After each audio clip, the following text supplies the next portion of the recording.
શિવરાત્રિના ઉપવાસમાં ઉપયોગી બને તેવો ખૂબ જ ટેસ્ટી અને બનાવવામાં સરળ એવો શક્કરિયાનો શીરો આજે બનાવીશું. હજુ સુધી ક્યારેય શીરો ટ્રાય ના કર્યો હોય તો મારી આ રેસીપી જરૂરથી ટ્રાય કરો.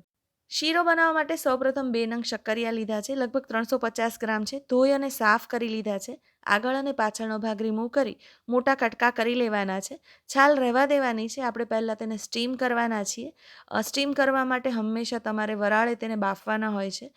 ક્યારેય પાણીમાં ઉમેરી અને શક્કરિયાને નથી બાફવાના, તો આ વાતનું ધ્યાન રાખવાનું છે. શક્કરિયાને બાફીને તમે છાલ સહિત 3 થી 5 દિવસ સુધી રેફ્રિજરેટરમાં સ્ટોર કરીને રાખી શકો છો અને પછી તેનો ઉપયોગ કરી શકાય છે. હું સિઝનમાં જનરલી એકસાથે 4-5 શક્કરિયા બાફી અને રાખતી હોઉં છું અને થોડા થોડા કરી અને શક્કરિયા ઉપયોગમાં લેતી હોઉં છું. શક્કરિયાને બાફવા માટે પ્રેશર કુકરમાં પાણી ભરી મેં વાડકી રાખી છે. તમે કોઈ હાઇટવાળું સ્ટેન્ડ પણ લઈ શકો. એની પર ખાનું રાખી દીધું છે અને પછી શક્કરિયા મૂકી દેવાના છે. હાઇટ પર રાખવાથી પાણીનો ભાગ ઓછો આવશે અને શક્કરિયાની મીઠાશ છે તે જળવાઈ રહેશે.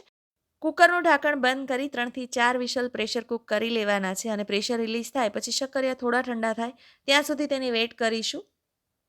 શક્કરિયા પોષક તત્વોથી ભરપૂર છે. વાળ, સ્કિન અને આંખો માટે ફાયદાકારક છે. સાથે ઇમ્યુનિટી પણ વધારે છે. આ સિઝનમાં શક્કરિયાનો ઉપયોગ જરૂરથી કરવો જોઈએ અને જ્યારે શક્કરિયા સારા મળતા હોય ત્યારે તમે બાફી અને તેનો અલગ અલગ રીતે ઉપયોગ કરી શકો છો. શિવરાત્રિના ફાસ્ટમાં તો આપણે ખાતા જ હોઈએ છીએ, પરંતુ તમે બીજી વાનગીઓમાં પણ તેનો ઉપયોગ કરી શકો છો. પ્રેશર કુક થઈ ગયા પછી શક્કરિયા સરસ રીતે કૂક થઈ ગયા છે અને સોફ્ટ પણ થઈ ગયા છે. આવા શક્કરિયાનો શીરો વધારે સારો બનતો હોય છે. થોડા ઠંડા થયા પછી તેની છાલ રિમૂવ કરી અને કોઈ ખરાબ ભાગ હોય તો તે પણ રિમૂવ કરી દેવાનો છે અને શક્કરિયાને આવી રીતે રેડી કરી લેવાના છે.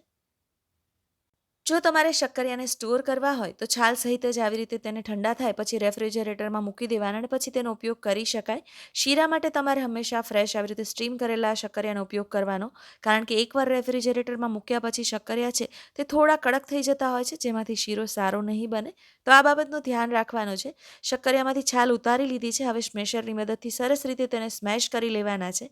જો તમારા શક્કરિયામાં રેશાનો ભાગ વધારે હોય તો તમે છીણી અને ઉપયોગમાં લઈ શકો, જેનાથી રેશા છે તે દૂર થઈ જશે. મારા શક્કરિયામાં રેશાનું પ્રમાણ એકદમ ઓછું છે અને આમ પણ તે ફાઇબર હોય છે. જો વધુ પડતા રેશા હોય તો જ તેને તમારે છીણવાની જરૂરત છે. અધરવાઇઝ તમે આવી રીતે તેને સ્મેશ કરી અને ઉપયોગમાં લઈ શકો. શક્કરિયાને સરસ રીતે સ્મેશ કરી લીધા છે. શીરો બનાવવા માટે તૈયાર છે.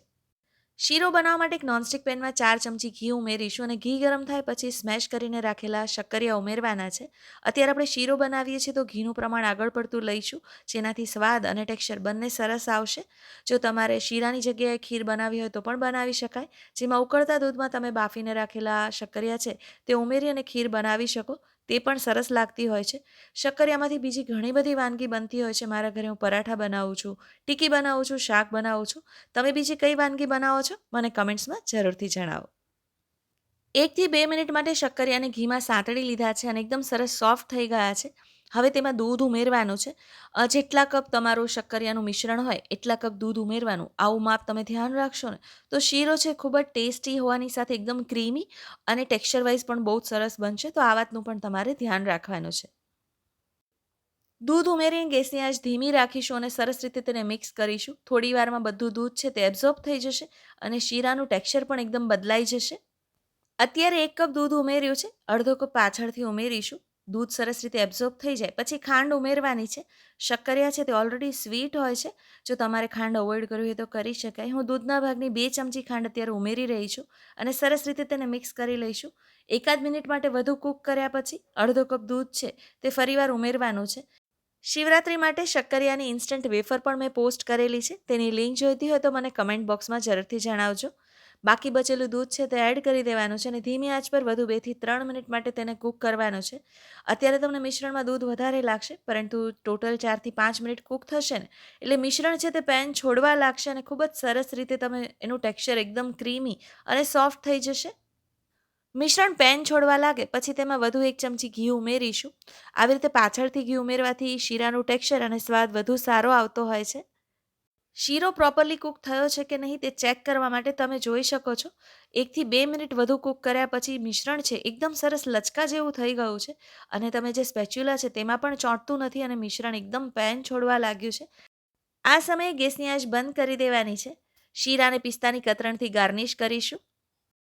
એકદમ ક્રીમી અને સોફ્ટ એવો શક્કરિયાનો શીરો પ્રસાદ માટે રેડી છે. મહાશિવરાત્રિના આ પર્વ પર તમે પણ શીરો બનાવવા માંગતા હોય તો મારી આ રેસીપી જરૂરથી ટ્રાય કરો અને મને કમેન્ટ્સમાં જણાવો કે તમને મારી રેસીપી કેવી લાગી. જો મારી રેસીપી પસંદ આવી હોય તો તમારા ફેમિલી અને ફ્રેન્ડ સાથે જરૂરથી શેર કરો અને મારી ચેનલને સબસ્ક્રાઈબ કરો. Thank you so much everyone.